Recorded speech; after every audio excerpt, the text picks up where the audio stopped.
বন্ধুরা, একজন এসডিও অফিসারকে পুলিশি ভুয়া কেসের লকআপে ঢুকিয়ে দিল। চুল ধরে টানা হলো, থাপ্পড় মারা হলো, অথচ কেউ জানতই না সেই আসলে সেই অফিসার যিনি পুরো জেলার আইন চালান। তারপর পুরো থানা, এমনকি এসপিকেও হাতকড়া পড়াতে হলো। একজন এসডিএম অফিসার তার ঘনিষ্ঠ বান্ধবীর বিয়েতে যাচ্ছিল। সেদিন সে অফিসারের বেশে নয়, একেবারে সাধারণ মেয়ের পোশাকে ছিল।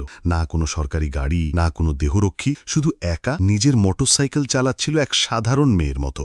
যখন সে দক্ষিণবঙ্গের হাসনাবাদ শহরের কাছে পৌঁছালো, তখন সামনে একটি পুলিশ চৌকি চোখে পড়ল। ৩-৪ জন পুলিশকর্মী চৌকির বাইরে দাঁড়িয়েছিল, আর মাঝখানে কড়া চেহারার ইন্সপেক্টর অরিন্দম সাহা ইউনিফর্ম পরে দাঁড়িয়েছিল। সে মেয়েটিকে হাতের লাঠির ইশারায় থামতে বলল। মেয়েটি মোটরসাইকেল রাস্তার পাশে দাঁড় করিয়ে দিল। কড়া গলা ইন্সপেক্টর অরিন্দম প্রশ্ন করল, কোথায় যাচ্ছ?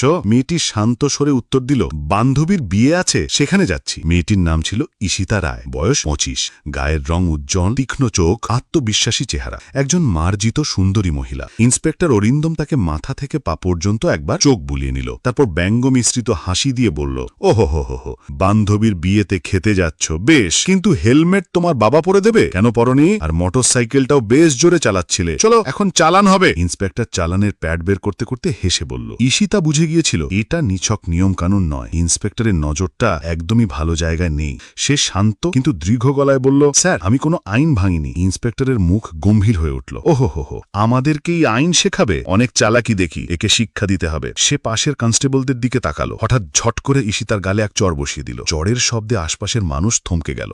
ঈশিতার মাথা ঝাঁকুনি খেলেও সে নিজেকে সামলে নিল। তার চোখের রাগ আর ক্ষোভ জ্বলে উঠল। অরিন্দম ব্যঙ্গ ভরে বলল, এখনো অহংকার বাকি আছে, এরকম অনেককে ঠিক করেছি, তোকেও শেখাতে হবে। একজন কনস্টেবল এগিয়ে এসে বলল, স্যার, থানায় নিয়ে চলো, ওখানেই বোঝাবো পুলিশের সঙ্গে কিভাবে কথা বলতে হয়। একজন কনস্টেবল ঈশিতার বাহু ধরে টেনে নিয়ে যেতে চাইল। ঈশিতা কড়া গলায় ঝটকা দিয়ে হাত ছাড়িয়ে বলল, সাবধান, আমার গায়ে হাত দেবার চেষ্টা করো না, নইলে পরিণতি খুব খারাপ হবে। ইন্সপেক্টরের চোখ রাগে লাল হয়ে উঠল। সে চিৎকার করে বলল, এই মেয়েটার সাহসটা দেখো তো, এর অহংকার ভাঙতে হবে। ঈশিতা রায় তখনও নীরব। সে দেখতে চাইছিল এরা আসলে কতটা নিচে নামতে পারে। হঠাৎ এক কনস্টেবল রাগে ফুঁসে উঠে তার মোটরসাইকেলে লাঠি দিয়ে আঘাত করল। বড় সাধু সেজেছিস, আজ তোকে খেলনা বানিয়ে খেলবো। ঈশিতা ভালোভাবেই বুঝে গিয়েছিল এখন তার সঙ্গে কি হতে চলেছে। এরা আইন শৃঙ্খলা রক্ষাকারী নয়, বরং নিজেদের ক্ষমতার নেশায় অন্ধ হয়ে গেছে। ইন্সপেক্টর অরিন্দমের চোখ তখন রাগে জ্বলছিল।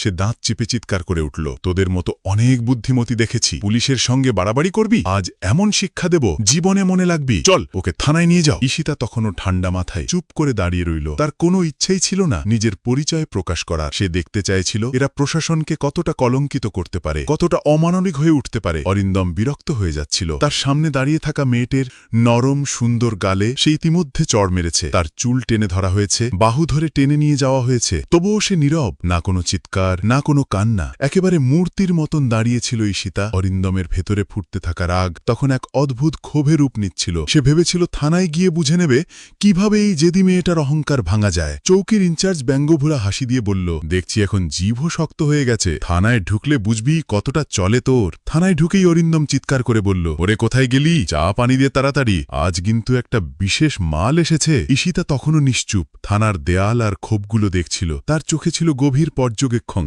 সে যেন দেখতে চাইছিল নিরীহ মানুষদের সঙ্গে এরা আসলে কিভাবে আচরণ করে যখন কেউ প্রতিবাদ করতে পারে না। এই সময় একজন কনস্টেবল ফিসফিস করে অরিন্দমকে জিজ্ঞাসা করল, স্যার, কেসটা আসলে কি? অরিন্দম হেসে বলল, কেস কিছুই না, স্পিড বা হেলমেট, যেটা খুশি চাপিয়ে দাও। আসল ব্যাপার হলো ভিতরে ঢুকিয়ে এর অহংকারটা ভাঙতে হবে, বুঝলি? ঈশিতা সব শুনছিল, কিন্তু তার ঠোঁট তখনও নীরব। শুধু তার চোখে ক্ষোভের আগুন যেন ধিকি ধিকি করে জ্বলছিল। অরিন্দম এবার টেবিলে বসলো, হাতে কলম ঘুরাতে ঘুরাতে ঈশিতার দিকে তাকালো। নাম বল, কোথায় থাকিস, কার মেয়ে তুই? ঈশিতা চুপ। অরিন্দম আবার গর্জে উঠল, শুনতে পাচ্ছিস না, তোর নাম কি? ঈশিতা তখনও পাথরের মতো নীরব। অরিন্দম রাগে টেবিলে তেমন জোরে হাত মারল যে শব্দটা পুরো থানায় প্রতিধ্বনিত হলো। থানার ভেতর নিস্তব্ধতা নেমে এলো। সবার চোখে ভয়, কিন্তু ঈশিতার চোখে শুধু একটাই জেদ, আমি ভাঙব না। অরিন্দম চিৎকার করে উঠল, শুনতে পাচ্ছিস না, নাম বল তাড়াতাড়ি। ঈশিতা মুখ ঘুরিয়ে শান্ত অথচ দৃঢ় গলায় উত্তর দিল, জি, সুমিতা শর্মা। অরিন্দম ঠোঁটে ব্যঙ্গ হাসি টেনে বলল, ওহো,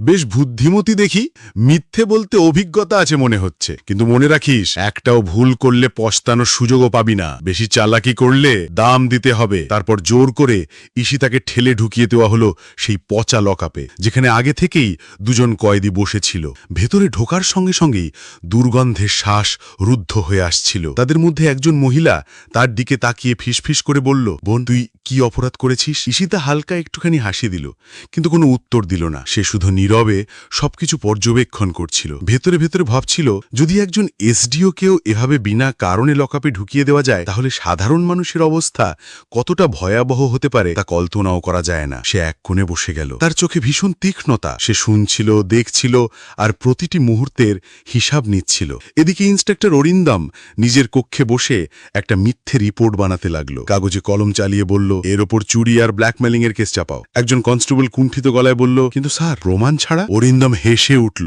এই থানায় প্রমাণ আনা হয় না, প্রমাণ বানানো হয়, বুঝলি? কিছুক্ষণ পর একজন কনস্টেবল ঈশিতার কাছে গিয়ে কাঁধে জোরে হাত মারল। হঠাৎ অরিন্দম হাত তুলতেই দরজার বাইরে থেকে এক বজ্র কণ্ঠ শোনা গেল, থামো! সবার চোখ একসঙ্গে দরজার দিকে ঘুরে গেল। সেখানে দাঁড়িয়েছিলেন সিনিয়র ইন্সপেক্টর সঞ্জয় বসু। তার খ্যাতি অন্যদের থেকে আলাদা ছিল, কঠোর কিন্তু ন্যায়পরায়ণ মানুষ হিসেবে পরিচিত। ভেতরে ঢুকেই সঞ্জয়ের কপালে ভাঁজ পড়ল। ঈশিতার মুখের দিকে তাকাতেই বোঝা গেল এই নারী সাধারণ কেউ নয়। সে কড়া গলায় জিজ্ঞাসা করল, এখানে কি হচ্ছে? অরিন্দম ব্যঙ্গভরা হাসি দিয়ে উত্তর দিল, কিছু না স্যার, একটা রাস্তার মেয়ে বড্ড বুদ্ধি দেখাচ্ছিল, শিক্ষা দিচ্ছি। সঞ্জয় ঈশিতার দিকে গভীর দৃষ্টিতে তাকালো। তার মধ্যে এক অদ্ভুত মর্যাদা ও দৃঢ়তা ছিল, যেন সেই কোনো সাধারণ নারী নয়। এর অপরাধ কি? সঞ্জয় সোজা সাপটা জিজ্ঞেস করল। অরিন্দম খানিকটা থতমত খেয়ে বলল, স্যার, চেকিংয়ে অসভ্যতা করছিল। সঞ্জয়ের সন্দেহ আরও বেড়ে গেল। সেই ঈশিতার চোখের দিকে তাকিয়ে প্রশ্ন করল, তোমার নাম কি? ঈশিতা কিছু বলল না, নীরবই রইল। এবার অরিন্দম ব্যঙ্গ করে হেসে উঠল, দেখলেন স্যার, নামও বলছে না। এবার সঞ্জয়ের চোখে সতর্কতা নেমে এলো। গম্ভীর গলায় আদেশ দিল, এক কাজ করো, ওকে একা একটা সেলে রাখো, আমি নিজেই এর ওপর নজর রাখবো। অরিন্দম অবাক হয়ে গেল, কিন্তু স্যার? কোনো কিন্তু নয়। সঞ্জয়ের গলা কড়া হয়ে উঠল। আদেশ মেনে ঈশিতাকে আরেকটা অন্ধকার দুর্গন্ধযুক্ত সেলে নিয়ে যাওয়া হলো। ভেতরে ঢুকেই সে চারদিকে তাকালো। এক কোণে ভাঙা টেবিল, পাশে মরচে ধরা লোহার রড পড়ে আছে, দেওয়ালে আর্দ্রতা জমে নোংরা দাগ। ঈশিতা গভীর দৃষ্টিতে সব দেখছিল। তার মনে হচ্ছিল আইন এখন কেবল ফাইল আর রিপোর্টের ভেতরেই বন্দী, বাস্তবে শুধু ক্ষমতার খেলা। এই সময় একজন কনস্টেবল দৌড়ে এসে হাঁপাতে হাঁপাতে বলল, স্যার, বাইরে একটা বড় গাড়ি দাঁড়িয়ে আছে। অরিন্দম চমকে উঠল। কোন গাড়ি? কনস্টেবল আতঙ্কিত স্বরে বলল, স্যার, সরকারি গাড়ি। অরিন্দম তাড়াতাড়ি বাইরে গেল। গাড়ির ভেতরে উকি দিতেই তার চোখ কপালে উঠল। সে হোঁচট খেতে খেতে ভেতরে ফিরে এসে ফিসফিস করে বলল, স্যার। অরিন্দম বিরক্ত হয়ে চেঁচিয়ে উঠল, কি হলো? কি এসেছে? কনস্টেবল কাঁপতে কাঁপতে উত্তর দিল, স্যার, কমিশনার সাহেব এসেছেন। এক মুহূর্তে অরিন্দমের মুখ ফ্যাকাশে হয়ে গেল। সিনিয়র ইন্সপেক্টর সঞ্জয় বসুও সতর্ক হয়ে দাঁড়িয়ে গেলেন। থানার ভেতরে এক অদ্ভুত চাপা উত্তেজনা তৈরি হল, কারণ বিষয়টা এবার সরাসরি ওপর পর্যন্ত পৌঁছে গিয়েছিল। কমিশনার দেবাশিস রায় থানার ভেতরে প্রবেশ করলেন। তার চোখে তখন স্পষ্ট রাগের ঝড়। কড়া গলায় প্রশ্ন ছুড়ে দিলেন, ইন্সপেক্টর অরিন্দম সাহা, এখানে কি তামাশা চলছে? অরিন্দম ঘাবড়ে উঠে তুতলাতে লাগল, না না স্যার, কিছু না, শুধু একটা ছোট কেস। কমিশনার টেবিল থেকে ফাইলটা তুলে নিলেন, মনোযোগ দিয়ে পড়তে শুরু করলেন। কয়েক সেকেন্ডের মধ্যেই তার কপালে ভাঁজ পড়ল। তিনি কঠোর দৃষ্টিতে অরিন্দমের দিকে তাকালেন। 420 আর প্রতারণার কেস লিখেছ? প্রমাণ আছে তোমার কাছে? চাপা গলায় আবার জিজ্ঞেস করলেন, কোনো প্রমাণ আছে? অরিন্দমের মুখে কোনো কথা বেরোচ্ছিল না। ঘাম ঝরতে লাগল কপাল বেয়ে। কমিশনার এবার সরাসরি লকআপের দিকে তাকালেন। দরজার কাছে দাঁড়িয়ে গিয়ে প্রশ্ন করলেন, এই মহিলার নাম কি? পুরো থানার ভিড় জমাট হয়ে গেল। সবাই কান খাড়া করে অপেক্ষা করছিল। প্রথমবারের মতো ঈশিতা রায় ঠোঁটে হালকা হাসি টেনে উত্তর দিল, এসডিও ঈশিতা রায়। এক মুহূর্তেই পুরো থানায় নীরবতা নেমে এলো, যেন হাওয়া থমকে দাঁড়িয়ে গেল। সব কনস্টেবলের মুখ ফ্যাকাশে হয়ে গেল। অরিন্দমের মুখ থেকে রক্ত উবে গেল। তার হাত পা কাঁপতে শুরু করল। যে মহিলাকে সে চোর বানাতে চাইছিল, সেই আসলে পুরো জেলার প্রশাসনের দায়িত্বে থাকা এসডিও। একটু আগেই যার গালে সে চড় মারছিল, যার চুল টেনে টেনে অপমান করেছিল, সেই তার মাথার উপরে বসে থাকা অফিসার। থানার ভেতরে হট্টগোল শুরু হয়ে গেল। কেউ মুখে হাত চাপল, কেউ ফিসফিস শুরু করল। কমিশনার দেবাশিসের চোখে আগুন জ্বলছিল। তিনি বজ্র কণ্ঠে চেঁচিয়ে উঠলেন, অরিন্দম, তোকে এত সাহস কে দিল? একজন সিনিয়র অফিসারের ওপরে মিথ্যে কেস চাপানোর দুঃসাহস করলি? অরিন্দম কিছু বলতে চাইছিল, কিন্তু শব্দ আটকে যাচ্ছিল গলায়। সেই মুহূর্তে সিনিয়র ইন্সপেক্টর সঞ্জয় বসু সামনে এগিয়ে এসে দৃঢ় কণ্ঠে বললেন, স্যার, আমি তো আগেই সন্দেহ প্রকাশ করেছিলাম। এখন অরিন্দম একেবারে একা পড়ে গেল। কোনো কনস্টেবল তার পাশে দাঁড়াল না। সবাই ভয়ে দূরে সরে গেল। তখন ঈশিতা ঠান্ডা অথচ কঠোর গলায় প্রথমবার সরাসরি রায় ঘোষণা করল, অরিন্দম, আজ তোর চাকরি শেষ। তোর সাসপেনশন নিশ্চিত। আর শুধু তাই নয়, তোর বিরুদ্ধে ফৌজদারি মামলা চলবে। এই কথায় অরিন্দমের বুক ধসে পড়ল। শ্বাস যেন আটকে গেল। চারদিক থেকে চোখ ফিরিয়ে নিল সবাই। সঞ্জয় হঠাৎ হাঁক দিলেন, হাবিলদার, ওকে ধুলে লকআপে ভরো। কিন্তু তখনই অরিন্দম হেসে ফেলল, ঠোঁটে এক বিষাক্ত হাসি ছড়িয়ে পকেট থেকে একটা ভাঁজ করা কাগজ বের করল। থামো ম্যাডাম, এটা আগে দেখে নাও, তারপর যা করার করো। সে কাগজটা কমিশনার আর ঈশিতার সামনে ধরল। দুজনেই তাকালেন। অরিন্দম বলল, এই যে আমার বদলির আদেশ, 3 দিন আগেই আমার ট্রান্সফার হয়ে গেছে। যতই রাগ দেখাও, আমার চাকরি কেউ শেষ করতে পারবে না। আবার পুরো থানা থমকে গেল, চুপচাপ। ঈশিতা কাগজটা হাতে নিয়ে মনোযোগ দিয়ে পড়লেন। কমিশনার চোখ তীক্ষ্ণ করে সঞ্জয়ের দিকে তাকিয়ে বললেন, যাও কম্পিউটারে রেকর্ড দেখে এসো, এই অর্ডারটা আসল নাকি জাল। সঞ্জয় দৌড়ে গেল। কিছুক্ষণ পর ফিরে এসে গম্ভীর গলায় বলল, স্যার অর্ডারটা আসল, কিন্তু এখনো নতুন ইন্সপেক্টর চার্জ নেননি। অর্থাৎ আইন অনুযায়ী এই থানার ইনচার্জ এখনো অরিন্দম সাহাই। ঘরের ভেতর চাপা উত্তেজনা ছড়িয়ে পড়ল। সবাই বুঝে গেল দুষ্কর্মের আসল চালক এখনো এখানকার ক্ষমতায় বসে আছে। ঈশিতা রায় কমিশনার দেবাশিস রায়ের চোখে চোখ রেখে দৃঢ় কণ্ঠে বললেন, এখন এই পুরো থানাটাই পরিষ্কার করতে হবে, কেউ বাদ যাবে না। কমিশনার মাথা নেড়ে জবাব দিলেন, যা হুকুম ম্যাডাম, এখন একে একে সবার হিসেব নেওয়া হবে। এই কথাটা উচ্চারিত হতেই থানার ভেতরে যেন হঠাৎ বিদ্যুৎ নেমে এলো, যার দিকে চাপা ফিসফিসানি, আতঙ্ক আর অস্থিরতা। ঠিক তখনই থানার বাইরে দাঁড়িয়ে থাকা কয়েকজন সাংবাদিক সবকিছু মোবাইলে রেকর্ড করছিল। তারা আগেই সন্দেহ করেছিল যে থানায় বড়সড় গোলমাল চলছে। খবর মুহূর্তেই ছড়িয়ে পড়তে লাগলো। হঠাৎ বাইরে এসে থামল একটা চকচকে সরকারি গাড়ি। দরজা খুলে বেরিয়ে এলেন এসপি অমিতাভ সেন। তার গায়ে ভরপুর অহংকার, কিন্তু চারদিকে সবার মুখের চেহারা দেখেই তার ভেতরটা ধাক্কা খেল। তিনি বজ্র কণ্ঠে বললেন, এখানে কবে থেকে এইসব তামাশা চলছে? কিন্তু কমিশনার দেবাশিস আর থানার সবাই নীরব হয়ে দাঁড়িয়ে রইল, কেউ উত্তর দিল না। এই মুহূর্তে ঈশিতা ঠান্ডা অথচ ধারালো দৃষ্টিতে এসপির চোখে চোখ রেখে বললেন, তোমার কি মনে হয় তুমি বেঁচে যাবে? থানার সবাই থমকে গেল।